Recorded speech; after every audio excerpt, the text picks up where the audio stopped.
If you're buying a home for the first time in today's market, check out my top 10 first-time home buyer tips in 2023. Tip number 1, if you want to buy a house and you're not a cash buyer, you have to get pre-approved. I know, I get it. Many of you don't want to go through answering all the questions and providing all the supporting documentation. But honestly, you shouldn't get into a car with a real estate agent unless you know what you actually qualify for. We'll make it as painless as possible, but once you know what you qualify for, you'll feel confident, empowered, and you know exactly what to expect when purchasing your first home.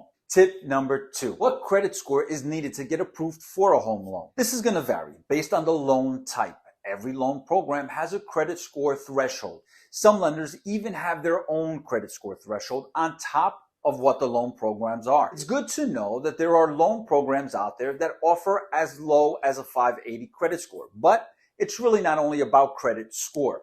Yes, that's part of it, but it's also about your credit profile. Lenders are going to be looking for what's really going on in your credit history. Late payments in the last 30 days? Have you gone to collections or a charge-off status in the last 12 to 24 months? What are your balances on your accounts? All of it counts towards your credit profile. Tip number 3, here's a secret on how to increase your credit score to buy a house. Watch your balance in relation to your limits, especially on all revolving accounts. So for example, if you have a $10,000 limit on a credit card and your balance is $10,000, even if you haven't had one late payment ever, your credit score will drop. You've maxed out your credit card, which the powers to be do not like. If you want to be in good graces with the credit gods, you'll want to be at about 30% or lower. So using the example of a $10,000 credit card, you don't want to have a balance that exceeds $3,000. And always make your payments on time. Even if you miss the payment's due date, but you're still within the allotted grace period,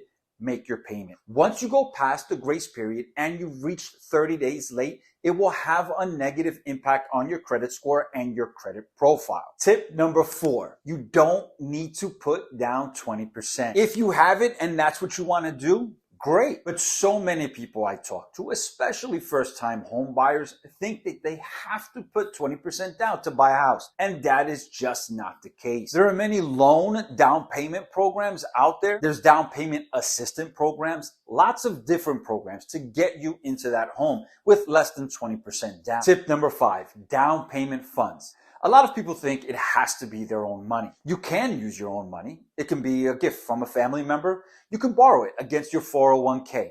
Or you can even look at approved down payment assistance programs. Down payment assistance programs vary across cities, state, and country. In general, they are in place to help buyers purchase a home. Those down payment funds can be used for a down payment. In some cases, they can be used for a down payment and closing costs. There's rules and guidelines that each of these down payment assistance programs have, but it's a great option to consider if you don't have enough money or any other resource for a down payment. You might be thinking to yourself, hey, I can actually do this. I just might be able to buy my first home. Well, click on the link below and schedule your free consultation. Let's tailor a plan specific to your needs and get you into your first home.